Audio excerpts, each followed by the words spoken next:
성도님들 안녕하세요. 오늘은 10월 8일 금요일입니다.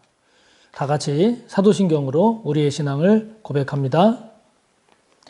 나는 전능하신 아버지 하나님, 천지의 창조주를 믿습니다. 나는 그의 유일하신 아들, 우리 주 예수 그리스도를 믿습니다. 그는 성령으로 잉태되어 동정녀 마리아에게서 나시고 본디오 빌라도에게 고난을 받아 십자가에 못 박혀 죽으시고 장사된 지 사흘 만에 죽은 자 가운데서 다시 살아나셨으며 하늘에 오르시어 전능하신 아버지 하나님 우편에 앉아 계시다가 거기로부터 살아있는 자와 죽은 자를 심판하러 오십니다. 나는 성령을 믿으며 거룩한 공교회와 성도의 교제와 죄를 용서받는 것과 몸의 부활과 영생을 믿습니다. 아멘. 오늘 우리가 함께 나눌 말씀은 에스겔 31장 1절에서 9절까지입니다.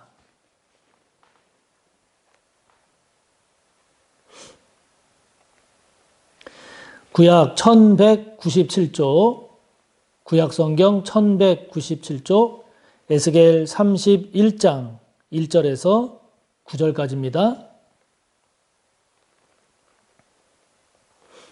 함께 봅니다. 11째 해 셋째 달 초하루에 여호와의 말씀이 내게 임하여 이르시되 인자야 너는 애굽의 바로 왕과 그 무리에게 이르기를 내 큰 위엄을 누구에게 비하랴. 볼지어다 아수르 사람은 가지가 아름답고 그늘은 숲의 그늘 같으며 키가 크고 꼭대기가 구름에 닿은 레바논 백향목이었느니라. 물들이 그것을 기르며 깊은 물이 그것을 자라게 하며 강들이 그 심어진 곳을 둘러 흐르며 두 개의 물이 들의 모든 나무에까지 미치매 그 나무가 물이 많으므로 키가 들의 모든 나무보다 크며 굵은 가지가 번성하며 가는 가지가 길게 뻗어나갔고 공중의 모든 새가 그 큰 가지에 깃들이며 들의 모든 짐승이 그 가는 가지 밑에 새끼를 낳으며 모든 큰 나라가 그 그늘 아래에 거주하였느니라. 그 뿌리가 큰 물가에 있으므로 그 나무가 크고 가지가 길어 모양이 아름다움에 하나님의 동산의 백향목이 능히 그를 가리지 못하며 잣나무가 그 굵은 가지만 못하며 단풍나무가 그 가는 가지만 못하며 하나님의 동산의 어떤 나무도 그 아름다운 모양과 같지 못하였도다. 내가 그 가지를 많게 하여 모양이 아름답게 하였더니 하나님의 동산 에덴에 있는 모든 나무가 다 시기하였느니라.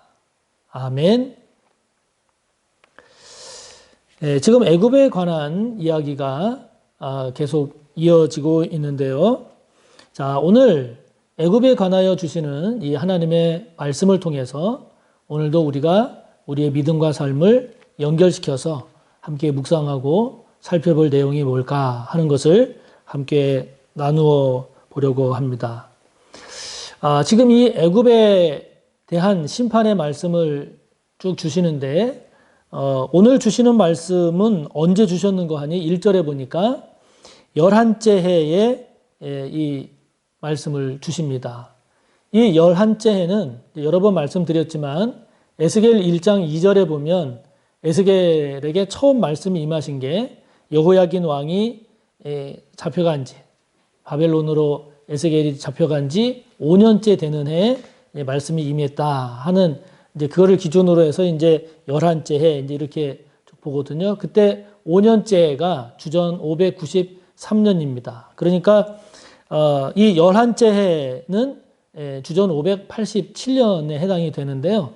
그러니까 이때는 여기 이제 셋째 달 초하루 이렇게 되어 있는데 그래서 이거를 달력으로 그 역사적인 날짜로 이렇게 환산을 해보면 주전 587년 즉 남유다가 바벨론 느부갓네살 왕에 의해서 예루살렘이 완전히 함락되어 망하기 아주 직전입니다. 예루살렘이 함락되기 직전입니다. 남유다가 이제 망하기 직전입니다. 예루살렘 성전이 파괴되기 바로 직전에 이 애굽에 대한 하나님의 심판의 메시지를 주고 있는데요. 자, 그를 우리가 염두에 두면서 이 애굽을 향하여 주시는 하나님의 말씀의 의미를, 뜻을 우리가 잘 되새겼으면 합니다. 2절에 보면 하나님께서 에스겔에게 말씀하십니다. 인자야, 너는 애굽의 바로 왕과 그 무리에게 이르기를 내 큰 위엄을 누구에게 비하랴. 즉 애굽의 위엄이 크다는 거죠. 그 누구에게 비할 수 없을 만큼 애굽의 위엄이 크다는 겁니다. 이 애굽이라고 하는 나라는 이스라엘이 전통적으로 늘 이렇게 의지했던 그런 나라입니다. 이스라엘 주변에 가장 큰 나라 강대국, 그게 애굽이죠. 바벨론도 저 멀리 떨어져 있고 아수르도 저 위에 있잖아요. 애굽은 바로 밑에 있으면서 아주 세계적인 강대국이다 보니 이스라엘 민족이 늘 의지했던 나라 중에 하나가 바로 이 애굽입니다. 이 애굽의 위엄이 그 누구에게도 비할 수 없을 정도로 지금 크다라고 하는 것을 말씀하고 있는 거잖아요. 이 위엄이라고 하는 이 말에 사용된 히브리어 고델이라고 하는 이 단어를 찾아보면 크다는 뜻입니다. 광대하다는 뜻입니다. 장엄하다는 뜻입니다. 그래서 그 의미가 부정적인 의미로 될 때는 이것이 교만, 오만이라고 하는 의미도 되는 거죠. 이 애굽의 큰 위엄, 다시 말하면 애굽의 크고 광대하고 장엄한 이런 이미지가 애굽에 있다 보니까 결국 이 애굽이라고 하는 것이 주는 의미는 무엇이겠습니까? 사람들에게 커 보이는 것, 강해 보이는 것, 그리고 의지할 만한 것, 그리고 결코 무너질 것 같지 않아 보이는 것, 이것이 바로 애굽인 거죠. 이스라엘 사람들에게는 현실적인 나라, 그 애굽이겠지만 이 말씀을 대하는 저와 여러분에게 있어서 이 애굽은 뭐겠습니까?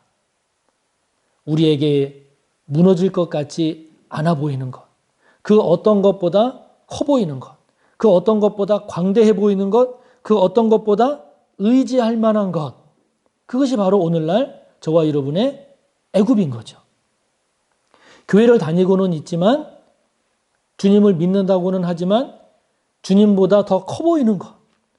여러분 얼마든지 그런 게 있잖아요. 우리가 신앙생활을 한다라고는 하지만 예수님 믿는다고는 하지만 하나님 섬긴다고는 하지만 실제로는 하나님보다 더 커 보이는 그 무엇, 하나님보다 나에게 더 영향력을 크게 끼치는 그 무엇, 이것만큼은 결코 무너질 것 같지 않아 보이기 때문에 붙잡으려고 하는 그 무엇, 이것이 오늘날 저와 여러분의 애굽 아니겠습니까? 이 애굽이 저와 여러분 안에 자리 잡으면 안 되죠. 하나님께서 계셔야 할 그곳에 그것 대신에 다른 애굽이 저와 여러분을 사로잡는다라고 하면 안 되는 거죠. 오늘을 사는 저와 여러분에게 애굽은 무엇입니까? 저와 여러분의 마음 속에, 생각 속에, 생활 속에 자리 잡고 있는 애굽. 애굽으로 자리 잡고 있는 것은 무엇입니까? 하나님보다 더 커 보이는 것, 더 강해 보이는 것, 더 무너질 것 같아 보이지 않는 그 애굽이 저와 여러분 마음에서, 생각에서 자라지 않기를 바랍니다. 그것이 뿌리 내리지 않기를 바랍니다. 그 애굽이 저와 여러분을 지배해서는 결코 안 됩니다. 그렇게 되지 않기를 바랍니다. 그러면서 이 애굽을 아수르에 비유하게 됩니다. 그래서 3절부터는 이제 아수르에 관한 내용이 쭉 이야기가 되고 있는데 결국 그 아수르가 누구냐? 바로 이제 나중에 내일 보겠습니다만은 그게 이제 애굽을 이야기하려고 하는 건데요. 그 애굽을 이야기하려고 하기 위해서 지금 이제 아수르를 이야기하고 있는 겁니다. 이 아수르를 레바논의 백향목 같은 모습으로 아수르를 이야기합니다. 거기 3절에 보면 이 아수르 사람은 하면서 맨 마지막에 보면 레바논 백향목이었다. 이 레바논에서 나는 백향목이라고 하는 나무는 그 당시 고대 근동에서 이스라엘 그 주변 지역에서 나오는 나무 중에서는 최고의 나무로 인정받았던, 나무의 질도 좋고 굵기도 단단하고 향도 좋은, 그래서 가장 최고의 좋은 그런 나무로 인정받았던 것이 이 백향목인데, 그 백향목이 아수르에 지금 비유되고 있는 거거든요. 아수르가 어떤 백향목으로 비유되고 있는가? 거기 6절까지의 내용을 보면 백향목 그 자체로도 가장 좋은 나무인 거예요. 키도 크고 가지도 좋고 뿌리도 잘 내리고 그 나무가 만들어주는 그늘에 모든 것들이 깃들이고, 백향목 자체로도 너무 최고인 거예요. 뿐만 아니라 그 백향목 주변의 환경도 너무 좋아요. 그래서 그 백향목이 더 잘 자라도록 하는데 필요한 물이라든지 이러한 것들이 충분히 공급되는 그러한 환경입니다. 뿐만 아니라 그로 인한 결과, 열매도 너무 풍성한 거예요. 그래서 공중의 모든 새들도 그 백향목 큰 가지에 깃들이고, 그리고 들의 짐승도 백향목 그 나무가 주는 그 그늘 밑에서 새끼를 낳고, 그리고 모든 큰 나라가 이렇게 그 백향목 그늘 아래 거주할 만큼 이 레바논의 백향목으로 비유되는 아수르라고 하는 것이 그렇게 대단한 거예요. 나무로도 최고요. 그리고 그 나무가 더 잘 자라도록 그 주변 환경도 너무 잘 돼 있고, 그로 인한 결과 열매들도 너무 풍성하기 때문에 그 누가 봐도 야, 정말 저 아수르야말로 최고다. 저 아수르야말로 그 누구와도 비교할 수 없을 만큼의 그렇게 강하고 그리고 좋은 그리고 풍성한 그런 아수르로 보인단 말이죠. 여러분, 지금 성경에서 이거를 이렇게 아수르를 레바논의 백향목, 최고 좋은 나무로 이렇게 소개를 하고 있는데, 이렇게 소개하는 이유가 뭘까요? 백향목 나무로 비유되는 이 아수르가 이렇게 대단하지만 삼박자를 모두 갖춘 그 자체로도 주변 환경으로도 그로 인한 열매와 결과로도 나무랄 데 없는 이 삼박자를 다 고루 갖춘 아수르지만 지금 어떻다는 거예요? 망해서 없는 것 아니냐 하는 거예요. 아수르는 주전 721년에 망합니다. 멸망합니다. 622년에 멸망합니다. 622년에 이 아수르가 멸망을 하니까 지금 587년이니까 벌써 한 3, 40년 가까이 흘렀잖아요. 그렇게 삼박자 모두 갖춘 아수르가 지금 어떻게 됐는가? 망했단 말이죠. 여러분, 이게 뭘 말합니까? 갖추었기 때문에 오히려 망한 거예요, 아수르가. 갖추었음에도 불구하고, 모든 것을 갖추었음에도 불구하고 아수르가 망했단 말이죠. 그러니까 여러분, 사람이 모든 것을, 남들이 부러워하는 것을 갖추었기 때문에 복이다, 이러면 안 되는 거예요. 갖춘 것이, 가진 것이, 높아진 것이 오히려 망하는 통로가 된 것, 그것이 바로 아수르란 말이죠. 그걸 지금 보여주는 거예요. 그걸 지금 보여주는 겁니다. 이 아수르는요, 하나님 동산의 백향목들도 시기할 만큼 인간적으로는, 세상적으로는, 현실적으로는 너무 좋았던 거예요. 그래서 7절부터 9절까지의 내용이 그런 겁니다. 아수르의 모습이 이렇게 삼박자를 모두 갖춘 모습으로 보이다 보니 하나님 동산에 있는 백향목들도 그 아수르를 시기하고 부러워하는 거예요. 자, 여러분, 이렇게 모든 것을 가졌음에도 불구하고, 아니, 모든 것이 부족함 없이 가졌기 때문에 오히려 교만하고 망한 것이 아수르임을 지금 말씀하고 있는 거거든요. 그래서 여러분, 우리에게 있어서 정말 신앙적인 과제가 무엇인가? 가지고 안 가진 것, 이것도 중요하지만 정말 이것보다 중요한 것이 무엇입니까? 가졌음에도 불구하고 그 가진 것에 사로잡히지 않고 과연 하나님 앞에서 심령이 가난한 자가 되고 있느냐, 이겁니다.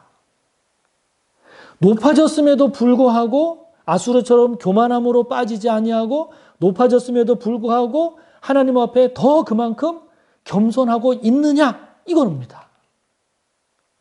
아수르처럼 그렇게 강해졌음에도 불구하고 영향력을 많이 행사하는 사람이 되었음에도 불구하고 아수르처럼 교만함으로 떨어져서 망하는 것이 아니라 그럼에도 불구하고 그 영향력을, 그 힘을 하나님의 뜻을 따라 사람을 살리고 하나님의 영광을 위하는 하나님의 선한 도구로 지금 저와 여러분이 사용되고 있느냐 하는 것입니다.